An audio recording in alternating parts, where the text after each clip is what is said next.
You're listening to the Future Tech Podcast with Richard Jacobs. Future technologies such as artificial intelligence, stem cells, 3D printing, gene editing, Bitcoin, blockchain, the microbiome, quantum computing, virtual reality, and exploring space are much closer than you might think.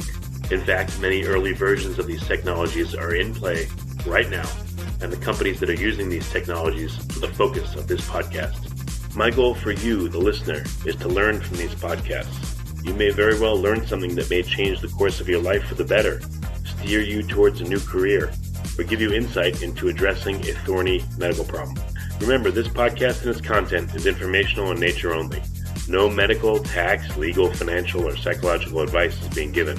If you've enjoyed the podcast, please listen, subscribe, like, and tell your friends about it. Thank you.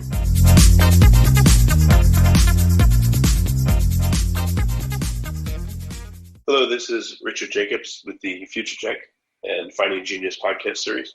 I have Katherine Lewis. She's the author of a book, The Good News About Bad Behavior. I'm hoping to hear some good news about bad behavior because I have 3 kids that are in the teenage area of age, and I'm sure a lot of people are interested in this. So, Katherine, thanks for coming. How are you doing? My pleasure. I'm doing great, thanks. How are you? Good, good. So tell me, was it a traumatic life experience that caused you to write this book, or how did it come about? Oh, it was absolutely motivated by my own children's bad behavior.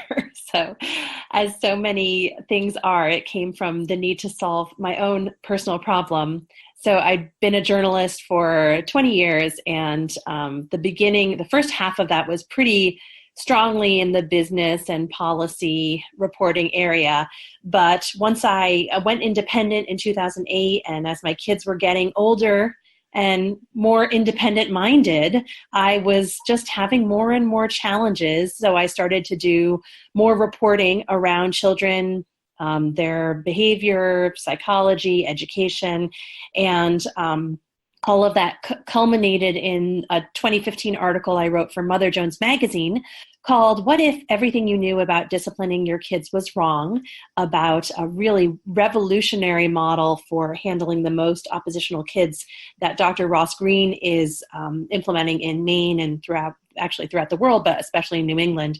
And then that article went viral. I guess I wasn't the only one struggling with discipline, and ended up I expanded that into my book that came out in 2018.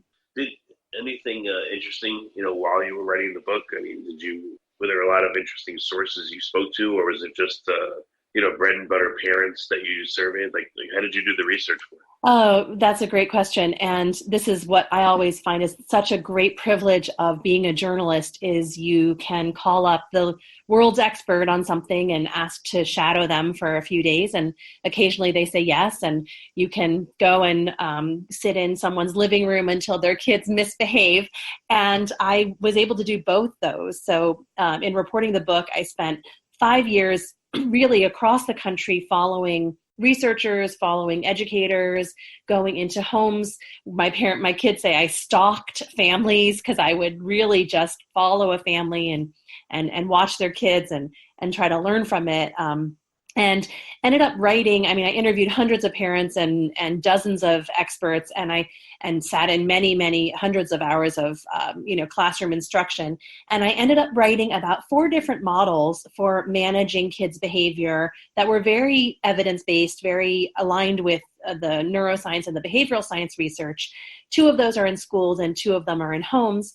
And so the book is really narrative. So it's stories. I believe humans learn through story. So I tried to tell stories of change in homes, individual kids or parents who were learning things and changing and adapting and improving, and then change in schools and in communities to show how a lot of our most commonly held ideas about kids' behavior is really wrong. And a lot of the things that we instinctively do are counterproductive. When we see a child misbehaving, we think, how do I make them behave? What reward can I offer them to get them to want to try harder? Or what punishment can I threaten to stop them from doing what I don't want? When in fact, it's really not a matter of our kids not being motivated to behave. They just don't have the skills. And after all of my research and reporting, this is the conclusion I came to, that this generation of children It has the worst self-regulation in history. They have more difficulty managing their behavior, thoughts, and emotions than ever before. And we see this in really high rates of anxiety, depression, ADHD, substance addiction, and suicide, which is really the scariest for many of us parents, that, the suicide rate, even though it's very small, is climbing dramatically. It's doubled for our youngest kids between 9 and 14 years old, and it's gone up, nearly 50% for our teenagers. So these are statistics we cannot turn away from. 1 in 2 children will have a mood or behavioral disorder by 18, according to the National Institutes of Health. So we really need to take it seriously and look for those tools and strategies that are shown to work instead of the things that maybe we think we should be doing. So what's an example of a really common behavior? What are people's typical reactions to it, and what's recommended by your book instead? Oh, I love that. Very specific question. So take the average meltdown, right? It could be your 3-year-old, 4-year-old meltdown screaming on the floor. It could be your teenager meltdown, cursing, slamming doors. And our reaction as parents is often, I've got to squash this, right? That is not acceptable behavior. I need to come down hard. And when we come down hard, whether it's giving our little kids a timeout or grounding our teenagers, we actually increase that oppositional behavior, and we're not teaching our kids any skills to manage the big emotions that they're experiencing. So when you look at the neuroscience research, when kids are having that meltdown, their amygdala is activated. They are in the fight or flight state where they aren't really processing rationally. They're not thinking critically. They're not problem solving. We're not going to reason with them. And they're not going to learn if we decide to punish them in that moment. They're just in a very emotional state. So we need to be with them, help them to self-regulate. It's a long-term goal to teach our kids strategies to manage their big emotions. And then after they're back in a calm state, then we can talk through, okay, what are the consequences of your actions? How can we solve those problems better in the future? And process with them and help them make a plan of how to deal with that in the next time it happens. So are kids more prone to being in a state where, I don't know, normal conversation can't reach them? Is that what you mean? Like, what have you noticed about how kids are in given emotional states versus adults, or is it the same? Yeah, well, kids are definitely less developed in terms of their prefrontal cortex, which is the part of the brain that manages the rest of the brain, right? The sort of executive function center of our brain. And that's what we adults use, that if we're having a big emotion and we're in front of a police officer, we won't explode the way we might if we're in front of our spouse or someone who it's safer to lose it in front of. And kids just don't have that control mechanism developed as well. But the really important thing that came out of my research is the change in 2020 compared with 10 years ago, 20 years ago, 50 years ago. And there's really compelling research that 20 and 30 years ago, children just had better self-control.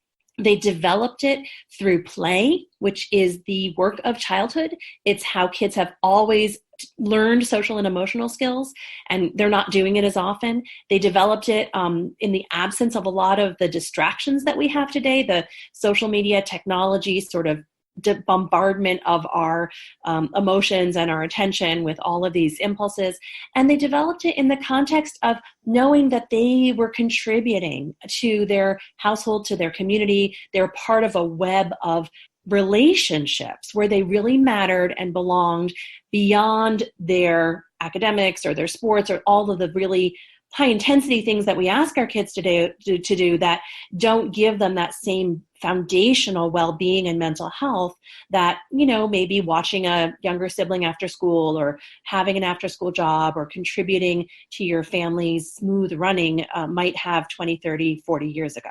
So what are some of the activities that kids can get involved in, or you can get your kids involved in that really seem to make the biggest difference? Well, so it's a great question, and there's lots of examples in the book, and there's so many other things that I'm sure your listeners are already doing that are really powerful for building their children's self-control. I tried to tease out the really important principles of any method that you might use, or principles in parenting that are really effective in building executive function and self-regulation. And those three principles are the connection between the adult and child, communication in a way that builds self-control, that builds executive function.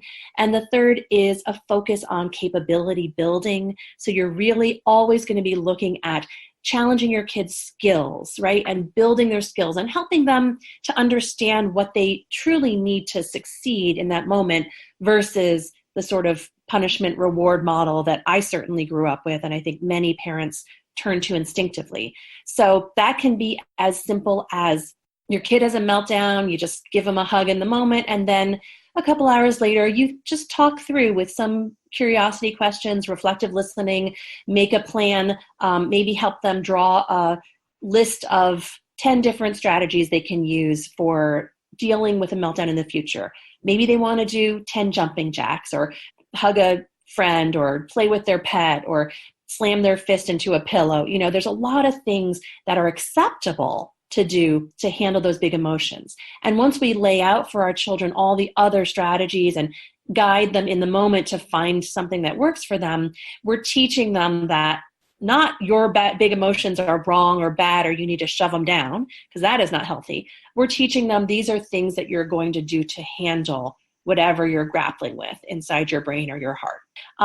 Another really simple tool that I love to use, and I tell parents to use, is to connect before you correct a child. And this came out of my own work and also observing parent educators at the Parent Encouragement Program here in Maryland.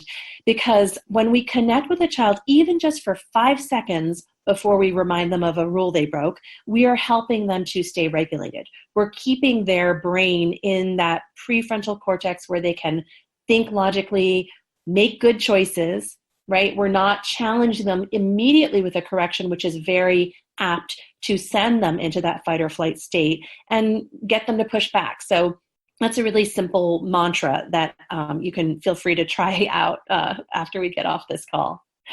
Okay, so is it just also distance from stimulus to reaction that helps people with executive function? So if someone says something to me that really upsets me, and you know, or it says something to your kid that really upsets them, if you just give them, I don't know, 30 seconds, a minute, whatever it is of time distance, does that help alone in restoring their executive function and helping them to react a little bit better to things? Yeah, I think that's right. That's a really good observation. And, you know, really our goal at ourselves as adults, I mean, I have found parenting to be the best personal growth opportunity because I myself have learned how often when I have a stimulus, I react from that gut, from emotion. And parenting my kids has taught me that we really need to take that 10 or 15 or 30 seconds if we're skilled at it, or maybe an hour if we're kids and we're not skilled at it, to calm down, to respond instead of just reacting. So when you respond, you're actually thinking, okay, what does this stimulus mean to me? What is my role here? What's appropriate for me to do as a response?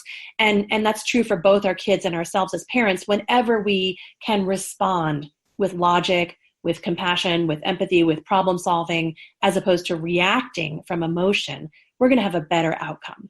And I think that's, you know, that's just a very basic life skill that a lot of us weren't taught and we just learned along the way. And the sooner we can teach it explicitly to our kids, I think they're going to be much better positioned to deal with the big emotions, the scary thoughts, the impulses that are going to come up over the course of their day and their year and their life. Yeah, it's a daily struggle.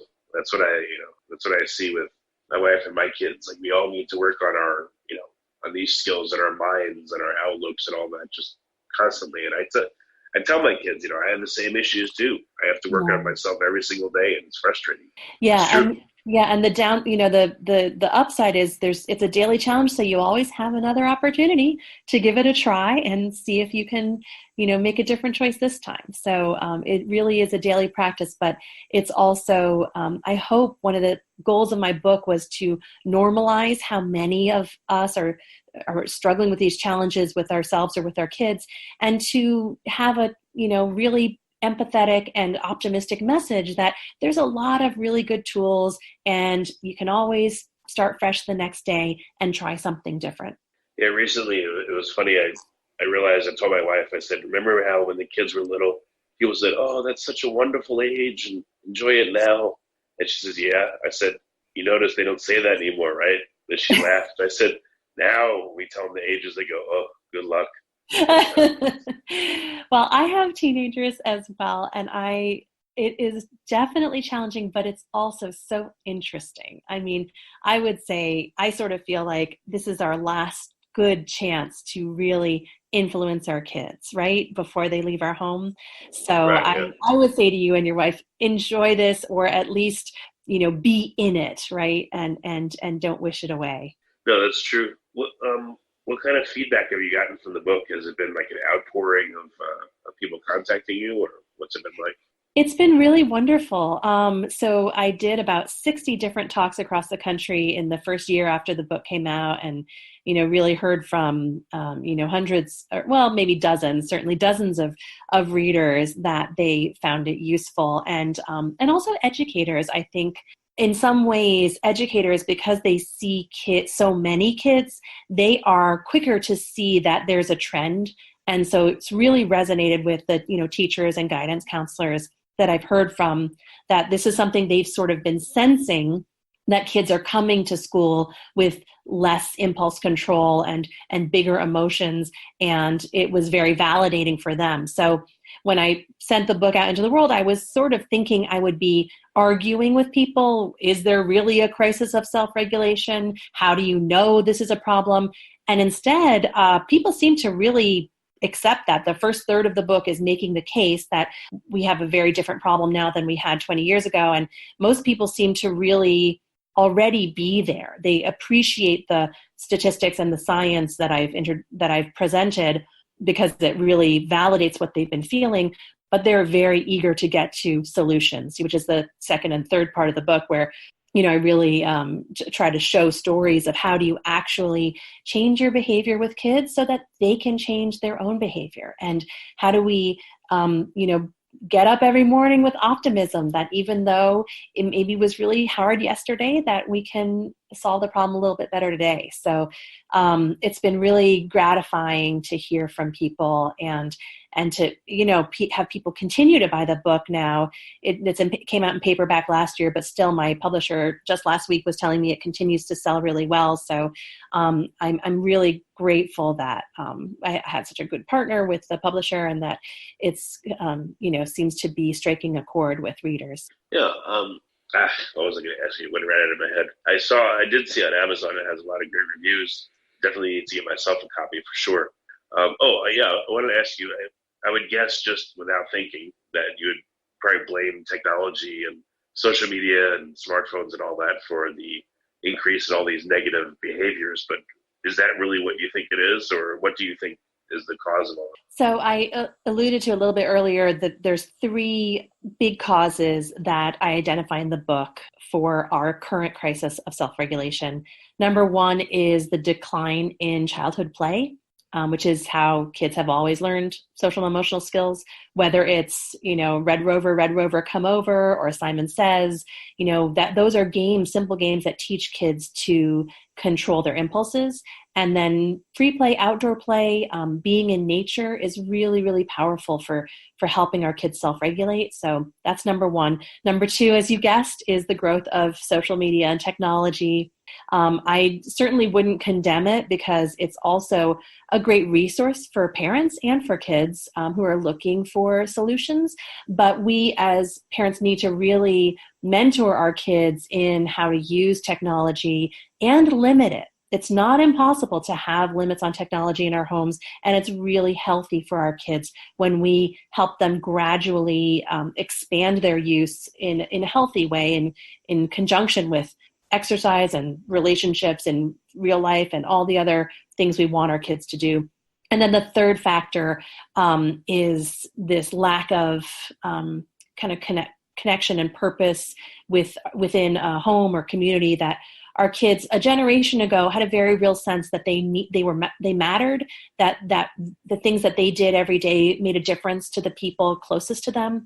And today our kids are either growing up on one end of the socioeconomic spectrum in unsafe neighborhoods where they don't have that connection and belonging, and they don't have this sort of feedback of doing something for the people that they love that is immediately appreciated. Or on the other end of the socioeconomic spectrum, our kids are asked to do hours of homework every night and be the superstars on the athletic fields and in music and arts. And we want them to do all those high achieving things, but it cannot be all that they are valued for. So the more that we can bring back simple contributions like household chores or sharing the work of the home or watching younger kids, those are the kind of things that help our kids find a sense of belonging and contribution that is the foundation for mental well-being. And I will just add, those are the three things I write about in the book, but it could also be some environmental factor that we just haven't identified yet. And it could very well be sleep. In the last century, we have lost a minute of sleep per year. So all of us, kids and adults, are sleeping less than we were 100 years ago, maybe an hour and a half on average less. And sleep is very much a foundation of, well-being, mental health. If you think about depression, anxiety, ADHD, obesity, all of those are worsened with sleep deprivation. So I think sleep is also a really important thing that we need to prioritize for our children. Well, I noticed, at least in regards to sleep, especially when kids are younger, you hear commonly, oh, he or she just needs a nap. They're overtired. But then for teenagers, you don't hear that. But I bet you probably the same still applies. They just don't know it. It may not be obvious, but they definitely need their sleep. Yeah, absolutely. And so many of our high schools start really early, when just at the time when our teenagers, biological rhythms are forcing them to stay up later and then want to sleep in more. So a lot of the structures of our society are really working against our kids, and especially our adolescents' health. So yeah, absolutely. So is there a sequel coming, or, are you on to other topics? I mean, how do you feel about how you've addressed the topic and how you've contributed? Oh, thank you for asking. I am working on a second book, but this one took me 5 years, so I'm not sure how long the second one will take, hopefully shorter. And then I'm continuing to write articles for magazines and online, publications, as I've done for, my whole career. And actually did just do a piece on sleep for Medium, for 10 digital vertical at Medium. So yeah, I'm still writing a lot. I'm very interested in kids' behavioral and mental health, and I think there's a lot still to be said and reported. So I'm going to be continuing to, work on this topic and share what I find. Oh, so you think this will be more of a focus for you going forward? Yeah. I mean, the more I write on it, the more I realize how what is really sad to me when it comes to kids' behavioral and mental health is the disconnect between the science that is established and what's actually happening in homes and schools around the world. Because if you talk to a scientist, and this applies to so many different areas, there's things that are just known that parents aren't aware of. So the more that I can help bridge that gap and just share what the people at the forefront of science know about, mental and behavioral health for our children, I think that parents really are eager for that knowledge and for simple ways to put it into practice. Yeah, definitely. There's a huge need. So, well, you've done a great thing, Katherine. I really appreciate it. People can go, I guess, to Amazon and Barnes & Noble and everywhere to get your book, and it looks like it's available in a lot of formats. Yes, yeah. Anywhere books are sold, in paperback or ebook or audiobook, and all of those links are on my website, katherinerlewis.com as well. Oh, good. I was going to ask, also, of your other writing, where does it tend to typically appear? Like, where should people go to connect with you more and see what you write about? Oh, thank you. Yeah, so I'm on social media on Twitter, Facebook, and Instagram, and I try to post everything I write there, and then I also put it on my website, which is katherinerlewis.com, and all my social media is slightly different, so it's probably best to go to the website and then find those handles there. And I write a lot for Medium, for the Washington Post, for Parents Magazine, Experience Life. So it just depends on, which editors are interested in my ideas in a given month. Okay. Well, very good. Well, Katherine, thanks for coming. It's been a really good call. I appreciate it. My pleasure, Rich. Really great to connect with you and with your listeners.